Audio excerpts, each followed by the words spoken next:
This episode of Spectre Sound Studios is brought to you by Spectre Digital, creators of the Extinction Level event. At this point, I now think there are people treating Gibson as a religion. It's a company, not an identity. How dare you blaspheme the almighty Gibson!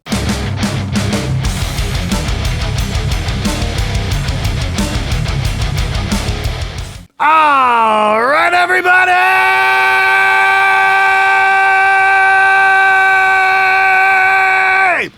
It's Friday. That means it's time for SMG Viewers Comments, the show that's about you, not about me. So let's cut the bullshit and get right to it, shall we? I legit cannot even conceptualize having so little pride or self-respect that I have to wrap my personal worth up with whatever brands, LOL, have successfully tricked my mind into purchasing their products via paid advertising and propaganda. I mean, can you imagine being so desperately devoid of the most basic degree of self-worth that you associate yourself with the things you buy and then get butthurt when someone else doesn't want to buy it themselves? P.S. You should definitely make the 4-track episode. I'd love to hear what someone far into the craft as you to try to see what they can do with an old 4-track tape deck. I found memories of recording my awful high school punk bands on one of those. At the time, I thought the recording sounded like something professionally mixed in the studio, but I went back and listened to the track and it didn't sound like I remembered, LOL.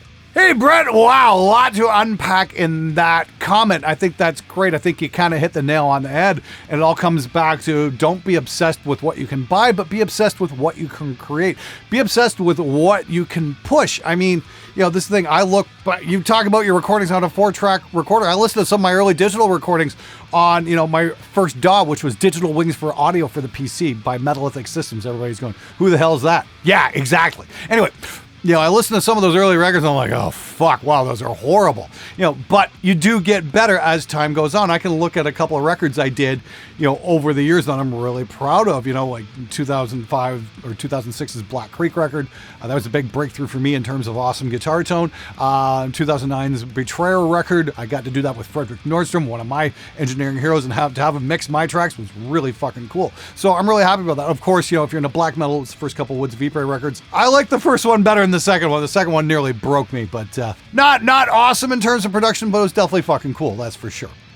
Glenn, perhaps you should make a point that Fearless Gear Reviews isn't buying then abusing the return policy as some channels have been caught doing. On a side note, don't you ever forget, dare, that metal is rock is blues. Abath used to play an LTD in a few music videos. +1 on the buyer's guide, don't forget what happened with your previous setup guide, hee. On another side note, I'm seeing twice more dislikes than on this video thanks to the Firefox plugin. I hope you're not feeling mentally crushed by that. LOL, I suspect it's the automatic dislike plugin. Perhaps we should counter with the automatic like plugin. Oh, dude, I don't even remember what comment that video is on. They come in so often, and I'm guessing that might have something to do with one of my review videos. I don't know. I haven't bothered to take a look at the dislike button in a while, so I should get that plugin and maybe track that a little bit. Yeah, because, honestly, don't know.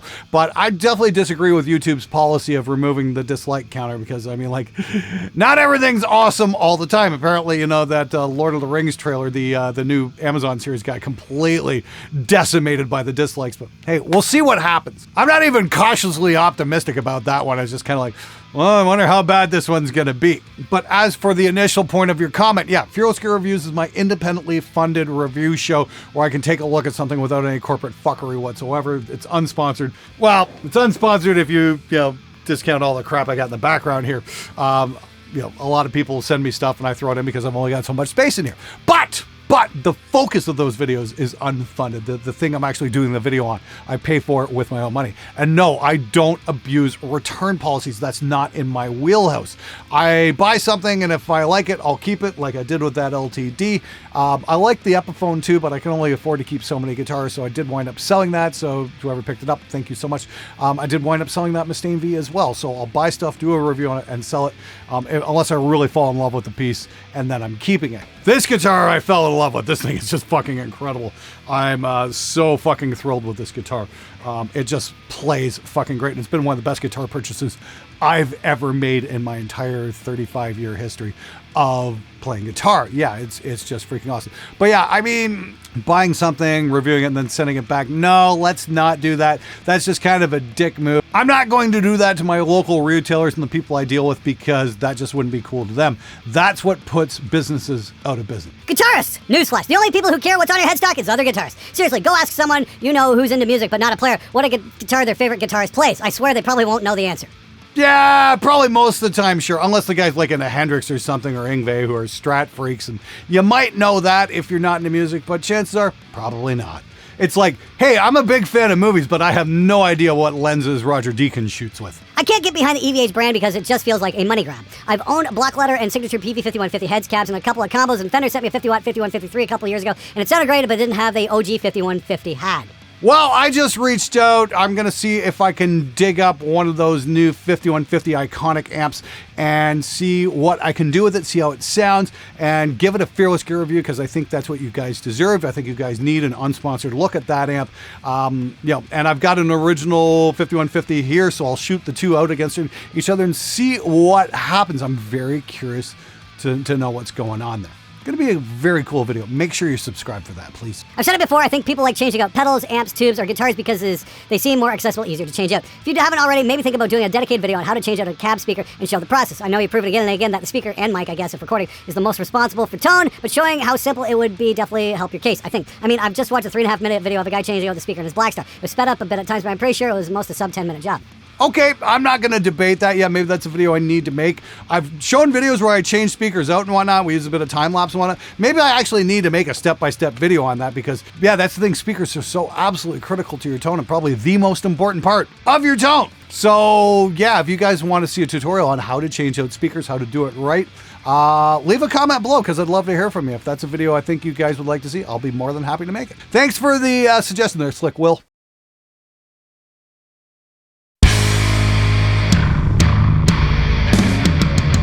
All right, guys, I have been dying to tell you about this one forever, and it is now finally available. Extinction Level Event. It's Spectre Digital's first ever drum library, and we have gone to insane lengths to finally bring some realism into the world of electronic drums. Now, usually programmed drums sound out worse than a fart in a car, but for so many of you guys out there, it's the only option due to the noise and the expense of recording real drums. So instead of complaining about it, we spent the last 2 years trying to make something better. With ELE, you've got virtual mics bleeding into one another, just like on a real kit. And this is key because once you eliminate that bleed completely, it no longer sounds like a drummer in a room, but it sounds like a robot. We've got numerous subtle articulations on the kit elements, so it sounds like a drummer actually playing. And what's more is we've got presets ready to go out of the box by myself, by Jackson Ward, and Jordan Beal. Just load it up and you've got a massive studio sound ready to go with no extra mixing required. But if raw sounds are your thing, it's also got a multi-track output so you can process it just like you'd mix a real kit. If you're tired of your drums sounding like a robot, go check out Extinction Level Event right now because it's on sale for an introductory price of only $84, but just for a very limited time. Links are in the description below. Now back to the show.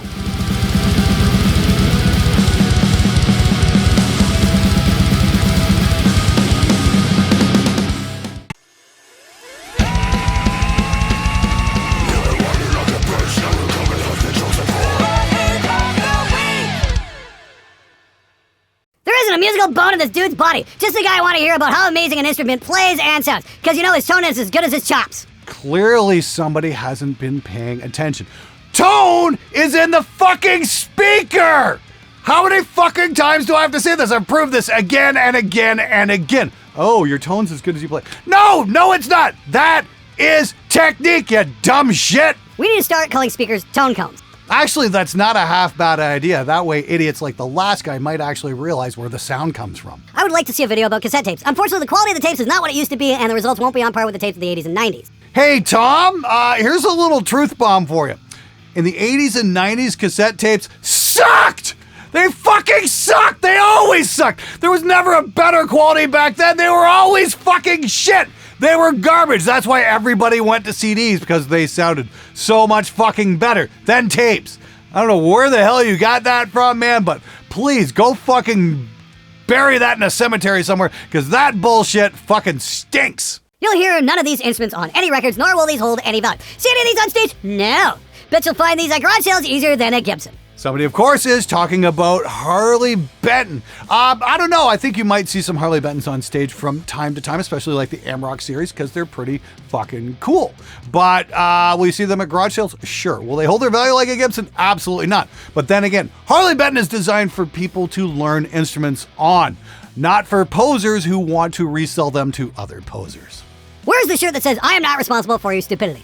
Good idea. I've got an artist working on it right now. Hey Glenn, longtime follower, however not into comments, so I got a question, sorry if it sounds silly. Now that you mentioned about the LT guitar, great recording guitar, what is a guitar for recording should have versus a live performing one? Is it something like it's a good guitar but built mostly for sitting on your ass and comfort of your home without any risk or exposure of elements? Does this relate to not having sturdy components? No, when I talk about a guitar that's good for the studio, all I basically mean is it going to maintain its tuning? Does it sound good? Is it going to fail at any point? I mean, I've had a lot of guitar players, bring guitars in that, they use at practice and on stage, and they're just in terrible condition, with bad input jacks, bad electronics, bad setups, bad everything. This is a good studio guitar because it stays in tune and it sounds good. That's all it is. Can it get the signal out of the pickups to the amp without any bullshit? That's what I care about. Am I going to be able to play some chords? And is it going to stay in tune? That's all I care about. And like when it comes to studio guitars, like I said, my Schecter Hellraiser is one of my favorites because it stays in tune so well. And you can easily change tunings from like E standard to drop D or whatnot and not have to worry about the neck going out. That's what I mean by studio guitar. Is it reliable? More than anything, that's what I care about. The problem is that kids today don't grow up reading comic books filled with ads selling all kinds of tempting, too good to be true schlock from less than reputable companies. Sometimes you got to learn the hard way that those sea monkeys don't look anything like the old Joe Orlando illustrations in the ad. Fortunately, I had parents who would not only refuse to give me the money I asked for to buy all the allegedly cool stuff I saw advertised in the comics, but who would also lecture me every time about what a bullshit scam it all was. Adam, thanks so much for chiming in, dude. Yeah, this kind of rolls back on that video I did on the Text Me on Telegram scam. Please, I hope you're not falling for that shit. Yeah, if you get somebody from saying they're from Text Me on Telegram saying you won something, no, you didn't. Don't send them any money, you fucking moron. I've definitely had a few people write me, hey dude, where's my guitar? I sent you $200. No, you sent that to a scammer pretending to be me. If you tried asking some basic questions like, why did everybody else win the same guitar in the comments, maybe you would have found your own answers, but I understand, modern culture being what it is, it's all me, and you're looking at a fucking mirror all the time and you don't bother to look past your own 2 feet. Anyway, Adam's got a great point there. Yeah, I grew up reading a lot of comic books too. I remember asking my mom about sea monkeys. They're like, yeah, it's kind of bullshit. Actually, somebody did a video. They actually found one of those quote unquote giant submarines you used to be able to order out of the back of a comic book. And when you're like 9 years old growing up in the 70s, that was like the coolest thing ever. Wow, a submarine. And then, somebody actually bought one and did a video on it on YouTube. And it was like the biggest pile of dog shit ever. And it was basically cardboard and and it just got destroyed in the rain. It was like, I can imagine a lot of tears for a lot of kids who got taken by that fucking bullshit scam. That's for sure. Yeah, my parents looked out for me exactly the same way. Maybe that's what you need to do. It's like, here's a good suggestion. Actually, you know what? Especially if you're a grown adult and you think, I'm going to send you a guitar that you won through a Text Me on Telegram scam. Call your mom up first and ask her if she thinks it's legit. I work in a bank for a dispute department, and I can guarantee you guys that neither the bank is responsible for situations like this. So be smart. Never trust someone on the internet, and please, for the love, Glenn, never Zell someone that you don't know or trust, because Zell cannot be disputed. Oh, there you go, from a bank fraud department. Yeah, that would make sense. I had somebody hit me up on the local classifieds. Hey, can I Zell you the money? And I'm like, no, fuck you. Send me cash. Oh, well, I don't have the cash right now. I need to get that with you. Yeah, nice try. Fucking call me up when you've actually got fucking money. That's something to be aware of, guys. Maybe I need to do a video on buying and selling guide on local classifieds and how to avoid getting ripped off. Actually, that sounds like a very good idea. All right, it is in the pipe. I'm going to make that video. I think that's a great idea, and it needs to be made because it needs to be addressed. Cool. It's funny. Cash App and Zelle were created by big banks to allow the transfer of funds between people and protect against fraud. My local small bank won't use them because of how much fraud is committed over them. Makes sense. Seriously, guys, if you're buying and selling locally, make sure you get cash. And even then, be careful, take a good look at it, make sure it's not counterfeit because there's a lot of that shit going around as well. Fortunately, it's usually pretty easy to spot. At least it is in Canada because we've got Braille on our money. And if it's missing that or it's got some holograms and that kind of shit, that shit's really hard to do. So if it's missing all that, yeah, chances are it's fucking bullshit. Never, ever, ever be afraid to ask questions when it comes to buying and selling gear. Actually, in fact, I'll tell you a story. I remember when I first started this channel, I remember some guy reached out to me pretending to be from Florida, said he had all these amps he wanted to send me, so I could make a bunch of videos, and he wanted like $2,000 to ship them all up here. And I'm like, hey, great idea. I've got a better idea. How about I fly down there, rent a U-Haul, and we'll make a video about loading them all up and that kind of shit. He's like, well, no, if you don't trust me and I'm not going to sell you and send you anything, fuck you, man. I'm going to go talk to Fluff instead. I don't know whatever happened. I don't know if he reached out to Fluff, but yeah, that was definitely a fucking scam. When it is too good to be true, believe me, it's too good to be true. Don't be a sucker. Woohoo! Got a present of myself today. I really need this badly. This is a USB-C cable to DisplayPort. Hopefully that's going to speed up my output from my laptop to the big monitor here. We'll see what happens. Just wondering what your thoughts are on Bill C11 for Canadian YouTubers. I thought you would have made a video dedicated to just this by now. Okay, here's the thing. I'm not going to worry too much about it yet. This is something, supposedly, we have a regulation system here in Canada called the Canadian Radio and Television Commission, where they tell the radio stations and TV stations that they have to play 33% Canadian content.